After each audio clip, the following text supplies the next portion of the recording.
नमस्कार. ठाण्याच्या राजकीय, सामाजिक आणि सांस्कृतिक घडामोडींचं वर्तमान चित्र दाखवणाऱ्या ठाणे वर्तमानमध्ये मी नितीन बोरसे आपलं पुन्हा एकदा हार्दिक स्वागत करतो. सादर करीत आहोत आजच्या ठळक बातम्या.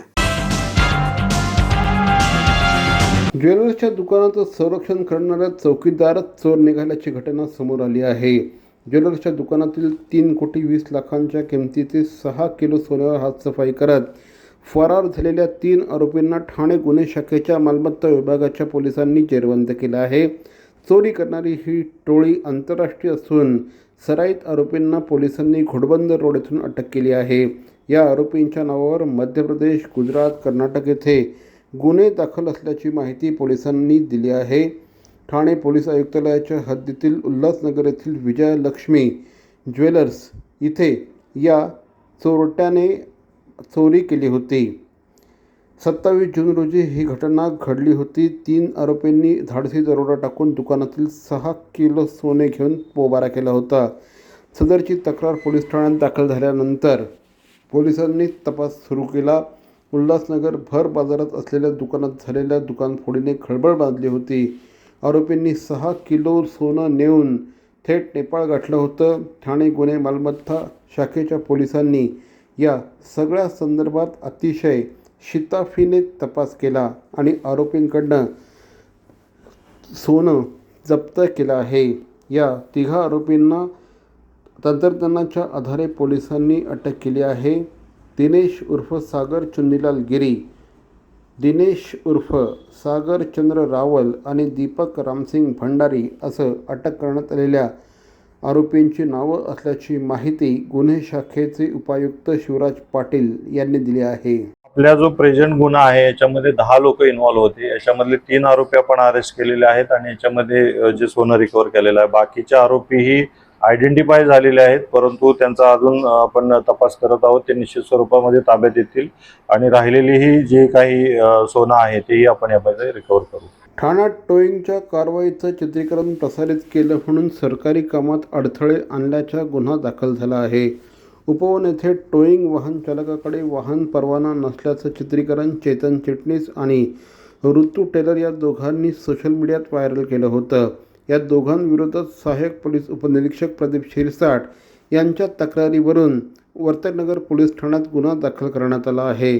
दरम्यान पोलिसांच्या या अजब कारवाईवरून नागरिकांमध्ये संताप व्यक्त होत आहे. ठाणे शहरात नो पार्किंगच्या नावाखाली वाहतूक शाखेकडनं वाहनांची मोठ्या प्रमाणामध्ये कारवाई सुरू असते. वाहतूक पोलिसांच्या या कारवाईविषयी सातत्याने तक्रारी पुढे येत असतात.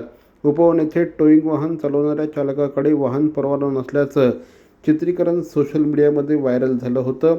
यामध्ये चेतन चिटणीस नावाची व्यक्ती टोईंग वाहन चालकाकडे वाहन परवान्याची तसंच टोईंग वाहनाच्या कागदपत्रांची मागणी करत होते. संबंधित चालकाकडे वाहन परवाना नसल्याचं चित्रीकरणामध्ये दिसत होतं. हे चित्रीकरण सोमवारी विविध समाज माध्यमांवर व्हायरल झाल्याने या प्रकरणात ठाणे पोलिसांनी चिटणीस आणि टेलर या दोघांविरुद्ध तक्रार दाखल केली. तक्रारीत चेतन चिटणीस आणि ऋतू टेलर यांनी शासकीय कामात अडथळा आणला, तसंच टोईंग वाहनावर काम करणाऱ्या कर्मचाऱ्यांना फटके मारण्याची धमकी देत चिथावणी दिली. टोईंग वाहनावरील चालकाने वाहन परवान्याची छायांकित प्रत दाखवली असं असताना देखील चिटणीस आणि टेलर यांनी टोईंग वाहनावरील वाहनं सोडण्याची जबाबदारी केली. त्यानंतर टोईंग वाहन जाऊ दिलं असं देखील या तक्रारीत सांगण्यात आलं आहे. कोळशीत विसर्जन घाट येथे खाडीत कार नेत यश विश्वास या 25 वर्षीय तरुणाने आत्महत्या करण्याचा प्रयत्न केला. यावेळेस त्या ठिकाणी हजर असलेल्या स्थानिक नागरिकांनी तात्काळ खाडीत उडी मारून यशाला बाहेर काढलं. घटनेची माहिती मिळताच ठाणे अग्निशमन दल आणि आपत्ती व्यवस्थापन कर्मचाऱ्यांनी घटनास्थळी धाव घेतली. मंगळवारी सायंकाळी 4:45 वाजण्याच्या सुमारास आपत्ती व्यवस्थापन कक्षाला या संदर्भात माहिती मिळाली होती. यश विश्वास याने कारही खाडीच्या पाण्यात घातली होती. दरम्यान उपस्थित असलेल्या मनदीप शिल्पकार याने पोहत जाऊन यश याचा जीव वाचवला होता. ब्लेज डिझाईन स्टुडिओ ठाणे सादर करीत आहे ब्लूम सोल्युशन सेंटर. आपलं घर आणि आपल्या किचनला अधिकाधिक सुंदर, आकर्षक आणि परिपूर्ण करणारं आंतरराष्ट्रीय दर्जा जपणारं प्रीमियम फर्निचर ब्रँड आता आपल्या ठाणे शहरामध्ये ब्लेज डिझाईन स्टुडिओ ठाणे सादर करत आहे Bloom solution centre. Luxurious premium किचनचं दुसरं नाव ब्लेज डिझाईन स्टुडिओ ठाणे. संपर्क 9987334344. Blaze design studio, Mohan mill compound near Nexa Maruti Suzuki showroom, R mall, Ghodbunder road, Thane west. नक्की संपर्क साधा. आपल्या पाल्याचा सर्वांगीण विकास घडवायचा आहे. जागतिक स्पर्धेत आपल्या पाल्याला अग्रेसर ठेवायचं आहे. शिक्षणाचं बर्डन न वाटता शैक्षणिक आनंद लुटायचा आहे. मग आजच प्रवेश घ्या Indo Scot global school, Ram Maruti road, Thane. इथे घडवला जाईल आपल्या मुलांचा सर्वांगीण विकास. इथे घडवले जातील समर्थ भारताचे सुजाण नागरिक. Indo Scot school, Ram Maruti road, Thane. Call 02225425555 आणि 9867507555. Indo Scots global school. TJSB सौर शक्ती कर्ज. गो ग्रीन, करा वीज बिलावर बचत. आकर्षक व्याजदर, 84 महिने परतफेड कालावधी, 80% लोन. व्यावसायिक आणि उद्योजकांकरता सुद्धा. अधिक माहितीसाठी तुमच्या जवळच्या शाखेला भेट द्या किंवा संपर्क साधा. 1800223466 आणि 180026634666.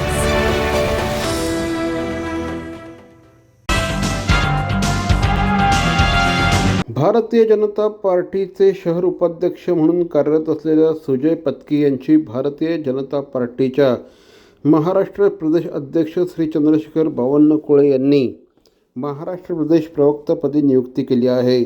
तसंच फ्रेंड्स ऑफ BJP या विभागाचे प्रदेश सहसंयोजक ही जबाबदारी देखील त्यांना दिली आहे.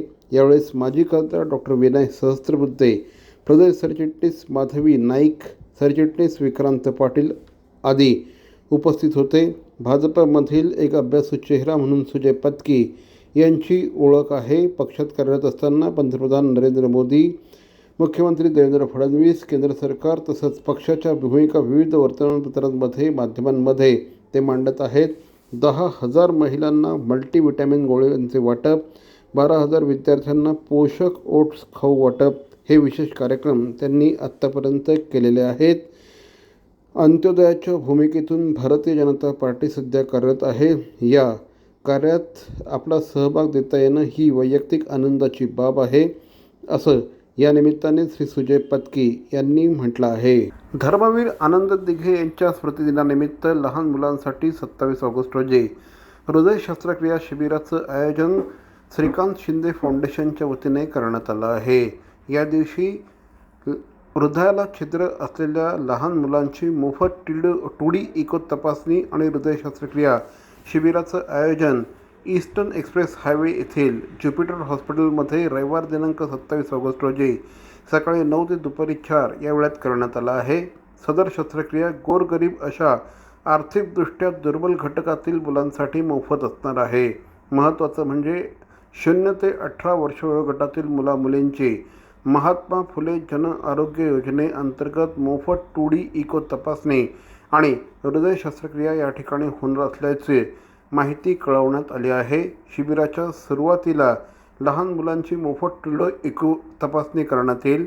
प्राथमिक तपासणी झाल्यानंतर हृदयाला छिद्र असल्याचं निदान झाल्यानंतर संबंधित लहान मुलींची महात्मा फुले जन आरोग्य योजना आणि विविध ट्रस्ट अंतर्गत मोफत शस्त्रक्रिया करण्यात येईल अशी माहिती देखील देण्यात आली आहे. त्यासाठी पालकांनी शिवसेनेच्या वैद्यकीय सहाय्यकांकडे नोंदणी करण्यात यावी. ज्युपिटर हॉस्पिटल येथील रेश्मा पवार यांच्याशी 9082254517 आणि मंगेश चिवटे यांच्याशी 8907776002 या क्रमांकावर संपर्क साधावा असं आवाहन करण्यात आलं आहे. त्याचप्रमाणे ठाणे जिल्हा कक्षप्रमुख श्री निखिल बुडजडे यांच्याशी 9004848111 या क्रमांकावर संपर्क साधावा. या कार्यक्रमाला मुख्यमंत्री श्री एकनाथ शिंदे हे उपस्थित राहणार आहेत. खासदार श्रीकांत शिंदे यांच्या पुढाकाराने या कार्यक्रमाचं आयोजन करण्यात आलं आहे. सर्व नागरिकांना आवाहन करण्यात येत आहे की सध्या डासांमार्फत पसरणाऱ्या डेंग्यू या आजाराचा प्रसार रोखण्यासाठी प्रत्येकाने पुढील प्रमाणे कार्यवाही करावी.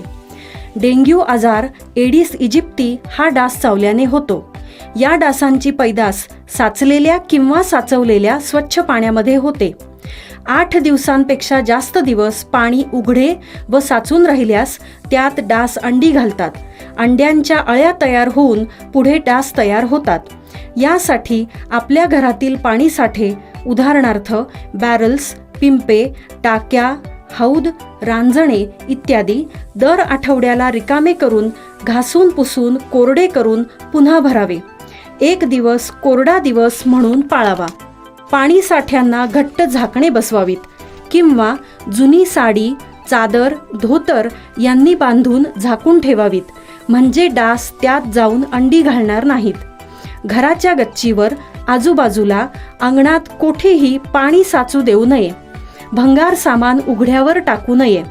उदाहरणार्थ टायर्स, प्लास्टिक सामान, कुंड्या, टाकाऊ वस्तू इत्यादी. अशा सामानात पावसाचे पाणी साठून त्यात डेंग्यूच्या डासांची पैदास होते. घरातील कूलर्स, फ्रीजच्या पाठीमागील ट्रे हे देखील वेळोवेळी कोरडे करावेत. लक्षात ठेवा, नुसत्या फवारणीने डास घनता कमी होत नाही, तर त्यासाठी डास पैदास ठिकाणे नष्ट करणे ही आपल्या सर्वांची जबाबदारी आहे. कोणताही ताप अंगावर न काढता जवळच्या शासकीय रुग्णालयात मोफत औषधोपचार घ्या. अशा प्रकारे नागरिकांनी सहकार्य केल्यास डेंग्यूचा प्रसार रोखणे सहज शक्य आहे.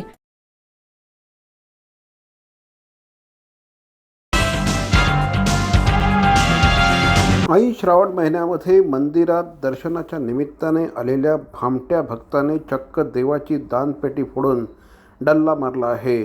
कोपरी परिसरातील हनुमान मंदिरात बुधवारी सकाळी दिवसाढवळ्या हा सगळा प्रकार CCTV कॅमेऱ्यात कैद झाला असून कोपरी पोलीस या भामट्या भक्ताच्या शोधासाठी जंग पछाडत आहेत. ठाणे पूर्व कोपरी स्टेशनसमोरील साईनाथ नगर येथील श्री पवनसूत हनुमान मंदिरातील दानपेटी 23 ऑगस्ट रोजी सकाळी 8:30 वाजता अज्ञात चोरट्याने फोडली.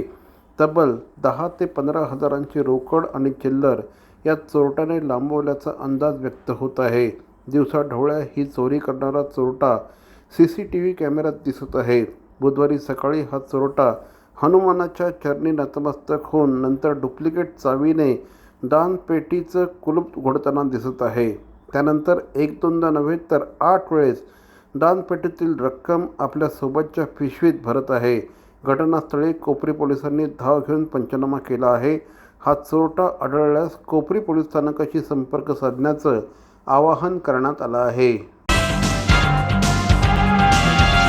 तर मंडळी, या होत्या आजच्या ठळक बातम्या. आजचा एपिसोड आपल्याला कसा वाटला आम्हाला जरूर कळवा. आमचा पत्ता आहे Dadoji Konde stadium, shop number 16, Khatan road, Thane पश्चिम. दूरध्वनी क्रमांक 9820939420. तर मग पुन्हा भेटू उद्या याच वेळी याच ठिकाणी ठाणे वर्तमानमध्ये. तोपर्यंत धन्यवाद. जय हिंद, जय महाराष्ट्र.